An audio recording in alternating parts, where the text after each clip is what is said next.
नमस्कार दोस्तों, मेरे channel markets and beyond with तीर्थंकर में आप सबका फिर से स्वागत है।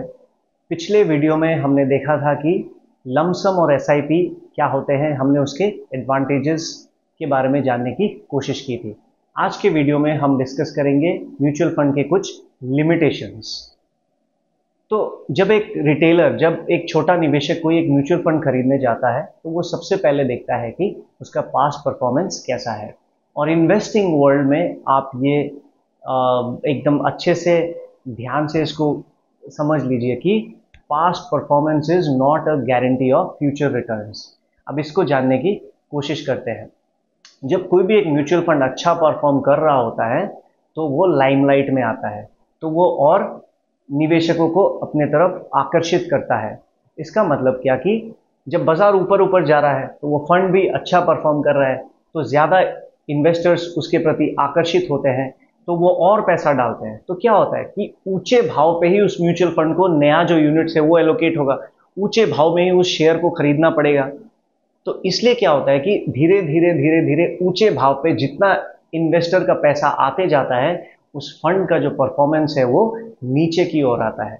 इसको एक लाइव एग्जाम्पल से समझने की कोशिश करते हैं। एक म्यूचुअल फंड जो मैनेजर है उसको आप एक टैक्सी ड्राइवर की तरह सोचिए। आप जो म्यूचुअल फंड में निवेशित है, आप एक टैक्सी में चढ़ रहे हैं, आप इसको ध्यान पे रखिए। अब एक शेयर टैक्सी है, आपके साथ और भी लोग बैठे हैं। अब जो ड्राइवर है वो फंड मैनेजर है।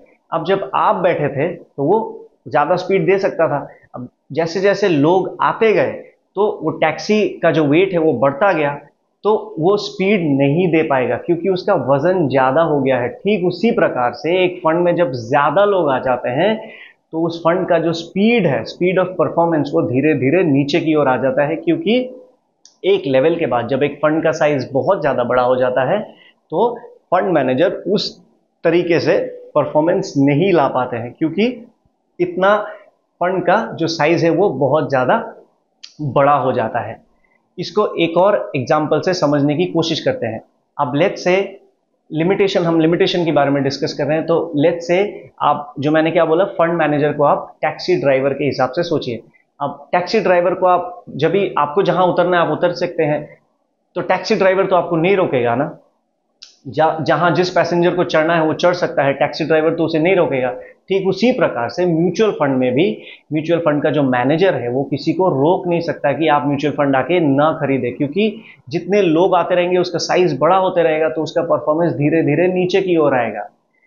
अब let's take the example of Covid. अब कोविड में क्या हुआ था, कोविड में बाजार पूरा क्रैश कर गया था। तब एक्चुअली में, जैसे हमने डिस्कस किया था, तब एक्चुअली में पैसा निवेश करना चाहिए था, लेकिन रिटेल इन्वेस्टर्स ने डर के मारे अपना म्यूचुअल फंड सारा बेच दिया। टैक्सी के एग्जांपल से समझिए कि पैसेंजर ने बोला मेरे को यहीं पे निकाल दीजिए आप। तो इसका मतलब क्या कि जो म्यूचुअल फंड का जो मैनेजर है वो एक टैक्सी ड्राइवर की तरह है। टैक्सी ड्राइवर यानी कि जब आप बोलेंगे रोकना है, जहां बोलेंगे रोकना है वो रोक देगा, जहां बोलेंगे आपको चढ़ना है वो आपको चढ़ा लेगा। और स्पीड एक ही लिमिट तक दे पाएगा। स्पीड ज़्यादा एक लेवल के बाद नहीं दे पाएगा, क्योंकि पैसेंजर्स बहुत ज़्यादा हो जाएंगे, क्योंकि उस फंड में इन्वेस्टर्स बहुत ज़्यादा हो गए हैं, इसीलिए स्पीड ज़्यादा नहीं हो पाएगा। इसीलिए आप देखेंगे कि अब आप जब म्यूचुअल फंड खरीदने जाते हैं, कोई भी एक फंड का परफॉर्मेंस है जो पिछले 5 साल में जो उसका परफॉर्मेंस है, अमूमन तौर पे नेक्स्ट 5 ईयर्स या 10 ईयर्स में, नेक्स्ट जो 5-10 ईयर्स है, उसी परफॉर्मेंस को रेप्लिकेट करना नेक्स्ट टू इम्पॉसिबल है। उसी के बारे में आज हमने जाना कि क्यों ऐसा होता है। तो एक म्यूचुअल फंड को आप एक टैक्सी की तरह समझे। जो फंड मैनेजर है वो टैक्सी ड्राइवर है और आप एज इन्वेस्टर्स वो पैसेंजर्स हैं। तो आप जैसे जैसे बोलेंगे एक फंड मैनेजर भी वैसा वैसा ही करेगा। तो आज के वीडियो में हमने म्यूचुअल फंड के क्या लिमिटेशंस होते हैं उसके बारे में जाना, और हमने ये देखा कि किस तरीके से हम एक म्यूचुअल फंड को एक लाइव एग्जाम्पल के साथ कोरिलेट कर सकते हैं। आई होप आपको आज का वीडियो पसंद आया होगा। अगर आपको कुछ नया सीखने को मिला है तो आप ज़रूर वीडियो को लाइक कर दें, दोस्तों के साथ शेयर कर दें। अगर आपके कुछ कमेंट्स हैं या फिर फीडबैक है तो ज़रूर उसे कमेंट सेक्शन में लिखिए। और अगर आपने चैनल को सब्सक्राइब नहीं किया है तो काइंडली चैनल को सब्सक्राइब कर दीजिए। मिलते हैं अगले वीडियो में, तब तक के लिए bye bye and thank you so much.